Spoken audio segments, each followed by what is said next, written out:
చాలా young plus that cinema ఇండస్ట్రీకి రావాలి, మనం ఏదో ప్రూవ్ చేసుకోవాలని జీల్ ఒకటి ఉంటుంది.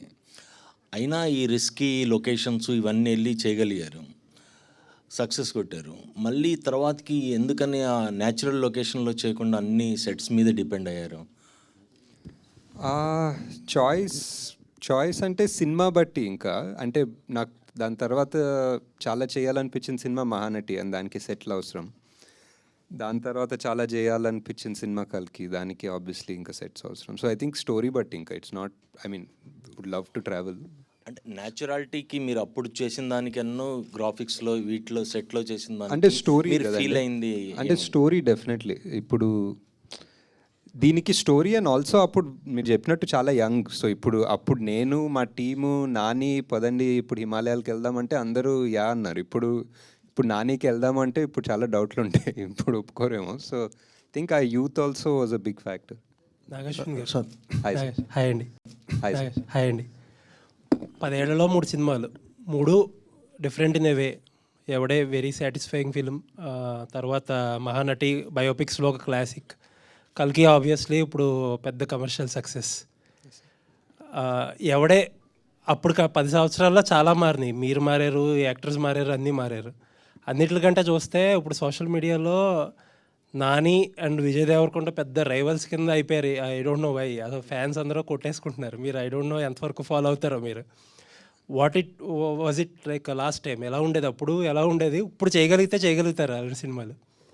అదే అంటే మొన్న ఈ వీడియో పెట్టాము, అంత రీయూనియన్ లాగా అంత సినిమా చూసినప్పుడు. దాని తర్వాత చూసా అపారెంట్లీ ఫ్యాన్ వార్స్ ఉండే ముందు అని. నాకు నానికి విజయ్కి ఫ్యాన్ వార్స్ అంత తెలీదు. అండ్ అప్పుడు బిగినింగ్లో నాని చాలా సపోర్టివ్ ఉండే విజయ్కి. ఐ రిమెంబర్ లైక్ ప్రతి సీన్ వాళ్ళిద్దరు డిస్కస్ చేసుకుంటే, విజయ్ సీన్ నాని హెల్ప్ చేస్తుండే. I think the Nani also by default both of them are such easy going people, both very ambitious obviously, but very easy going and happy people. They'll anta yeah, so that was one. And ఇప్పుడు మళ్ళీ చేయాలంటే చేయగలుగుతామంటే I don't think like this for sure. ఇప్పుడున్న mind set 3 సినిమాల తర్వాత ఇప్పుడు 4th cinema ఎవడేలా తీస్తే I don't know if it will come out like this. Maybe technically it might be better, maybe it might be smoother, but కొన్ని రానెస్ ఉంటాయి, అది వస్తుందో లేదో తెలీదు. ఓకే, కల్కి 2 రిలీజ్ డేట్ అడగొద్దన్నారు కాబట్టి అది అడగం మేము. బట్ ఏంటంటే ప్రభాస్ గారు లెఫ్ట్ రైట్ సెంటర్ మొత్తం ప్రాజెక్ట్స్ అనౌన్స్ చేసుకుంటూ వెళ్ళిపోతున్నారు. అసలు మీకు ఎప్పుడు టైం ఇచ్చారు? ఆ స్క్రిప్ట్ వర్క్ ఎంతవరకు అయింది? అదే ఇంటర్ రిలేటెడ్ క్వశ్చన్ ఇది. అంటే మీరు you wore a t-shirt of K. అవును, తప్పదు కాబట్టి అక్కడ చెప్పాలి. వాట్ ఇస్ ప్రాజెక్ట్ కే దగ్గరే ఉన్నాం. ఇంకా వాట్ ఇస్ K2కి వెళ్దాం. ఇంకా K2 టైం ఉంది సార్, ఇంకా ఫిగర్ అవుట్ చేస్తారు. ఇంకా నథింగ్ కాంక్రీట్, ఒక డేట్ కానీ టెంటేటివ్గా ఏమీ అనుకున్నాం ఒక డేట్ ఉంది, ప్రెప్ అంతా నడుస్తుంది, బట్ ఎవ్రీథింగ్ ఈజ్ మూవబుల్ కదా డిపెండింగ్ ఆన్. ఇప్పుడు అనుకుంటున్న డేట్ ఏంటో చెప్పండి పోనీ. మనకి డేట్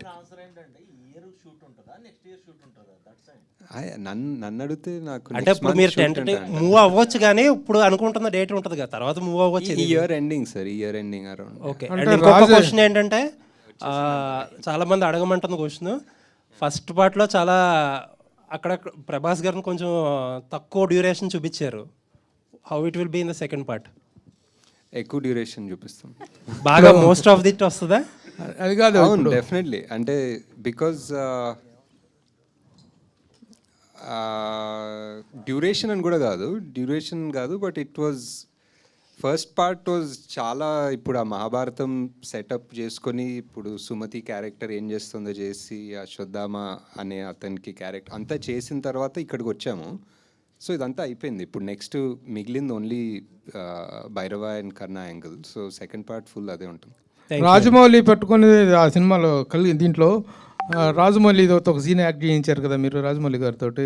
అమ్మో ఇది దొరికామంటే 5 ఏళ్ళు అయిపోతారా బాబాయ్, బుక్ అయిపోతామని చెప్పేసి. ఇప్పుడు ఎన్ని సంవత్సరాలు మీరు బుక్ చేయబోతున్నారు ప్రభాస్ని?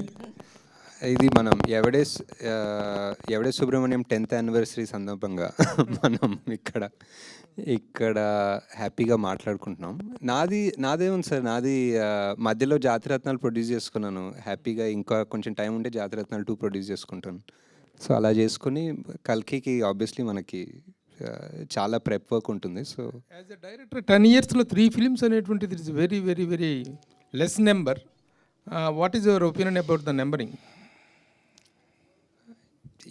అంటే అప్పుడప్పుడు ఆలోచిస్తాను sir, but number is just number అంతే. ఇంకా ఈ just what that project requires it requires. ఇప్పుడు కల్కిని ఎంత కావాలనుకున్నా 2 years 3 years తీయలేను.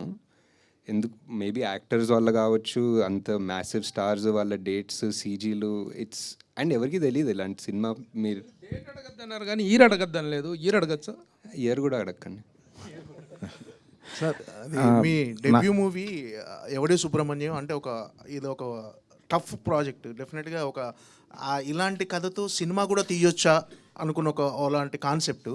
మీ ఫస్ట్ సినిమాకి ఇంత రిస్క్ చేయడానికి రీజన్ ఏంటంటే దాంట్లో కమర్షియల్ వాల్యూస్ కూడా మీరు ఏం చూడలేదు ఈ సినిమాలో. డెఫినెట్గా అంటే మీ మొదటి సినిమాకి మామూలుగా మొదటి సినిమా అంటే డెఫినెట్గా కమర్షియల్ వాల్యూస్తో చేయాలని అనుకుంటారు అందరూ.